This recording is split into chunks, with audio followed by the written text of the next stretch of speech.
Assalamualaikum warahmatullahi wabarakatuh. Perkenalkan, nama saya Retno Pratiwi. Saya mahasiswa Universitas Riau dari program studi Pendidikan Guru Pendidikan Anak Usia Dini. Jadi di sini saya telah melakukan laporan observasi yang dimana untuk memenuhi tugas perkembangan anak 0 dan 3 tahun. Adapun laporan observasi yang saya buat adalah perkembangan anak usia dini merupakan kemajuan yang dialami anak secara menyeluruh. Perubahan pada aspek fisik maupun psikis, serta perilaku berupa kemampuan yang berlangsung secara sistematik atau yang berlangsung secara keseluruhan. Berbagai macam perkembangan yang ada pada anak usia dini, antaranya yakni perkembangan fisik, emosi, sosial, bahasa, motorik, kognitif, dan lain-lain. Inilah yang akan saya sampaikan dalam laporan observasi. Adapun itu, baiklah, anak saya yang amati bernama Adam Pratama, berumur 3 tahun. Langsung saja kepada aspek perkembangan yang pertama. Adapun itu, yang pertama adalah perkembangan fisik. Perkembangan fisik adalah dasar dari perkembangan lainnya. Perkembangan fisik merupakan perkembangan yang terlihat jelas dibandingkan perkembangan lainnya. Karena di usia ini, yang Adam sudah memasuki usia 3 tahun, sudah memiliki tinggi 110 cm dan memiliki berat badan 21 kg. Dan di sini gigi Adam sudah lengkap dan lingkar kepala Adam bertambah 0,6 cm setiap bulannya. Yang kedua, perkembangan motorik. Perkembangan motorik merupakan proses perkembangan gerak pada anak. Perkembangan motorik ini terbagi menjadi dua, yaitu motorik kasar dan motorik halus. Adapun motorik kasar yaitu adalah aktivitas yang dilakukan dengan otot-otot besar yang meliputi gerak lokomotor, non-lokomotor, dan manipulatif. Gerakan ini lebih cenderung pada kekuatan fisik dan keseimbangan.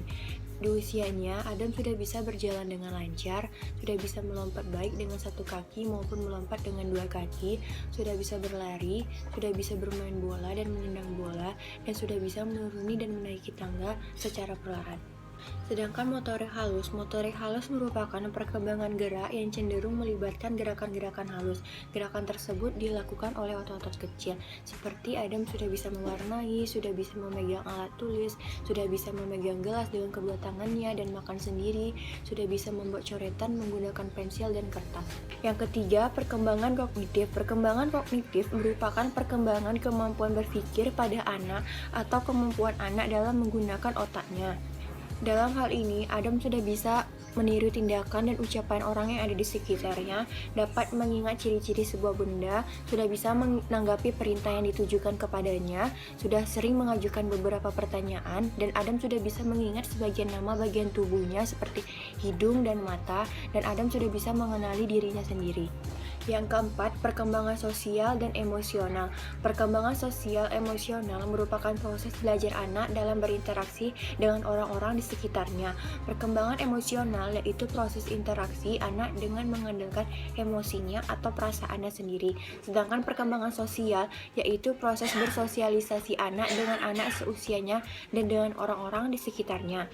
Dalam hal ini, Adam sudah memiliki kepercayaan diri untuk menunjukkan kemampuannya seperti bernyanyi, berbicara, meniru tokoh kartunnya, dan Adam sudah bisa mengungkapkan rasa marahnya dengan cara menangis dan berteriak. Sedangkan untuk mengungkapkan rasa senangnya, Adam biasanya dengan tersenyum atau memeluk orang di dekatnya, dan Adam sudah menunjukkan rasa kepeduliannya kepada temannya dengan meminjamkan mainan miliknya dan membagi makanannya. Yang kelima, perkembangan bahasa. Perkembangan bahasa merupakan gabungan antara kemampuan berbicara, kemampuan emosional, serta kemampuan bersosialisasi anak baik fisik maupun motoriknya. Dalam hal ini, Adam sudah memahami sekitar 85 kosakata dengan baik, sudah bisa menjawab beberapa pertanyaan yang diajukan kepadanya, Adam sudah bisa bertanya, Adam sudah dapat berkomunikasi dengan teman sebayanya, Adam sudah bisa merespon perkataan orang. Yang keenam adalah perkembangan moral. Perkembangan moral merupakan proses perkembangan yang berkaitan dengan pikiran, emosional, kebiasaan, dan sikap yang dimiliki seseorang berdasarkan standar atau ukuran benar salahnya perilaku yang ditetapkan dalam kehidupan bermasyarakat. Untuk membentuk moral, peran orang tua sangat penting, baik itu untuk membentuk moral yang baik dan mengenalkan apa saja moral yang baik dan buruk. Seseorang anak yang berusia 1-3 tahun pada dasarnya belum mengenal moral. Mereka hanya patuh terhadap perkataan orang tuanya dan menirukan segala hal yang dilihatnya. Dalam hal ini, Adam sudah bisa membaca doa Al-Fatihah yang sering didengarnya, Adam sering melakukan gerakan sholat, Adam selalu mengucapkan salam ketika masuk rumah, Adam sudah menggunakan kata kak atau abang kepada temannya yang lebih tua darinya, Adam sudah bisa mengucapkan terima kasih setelah diberikan sesuatu, dan Adam akan mengucapkan kata maaf apabila melakukan kesalahan.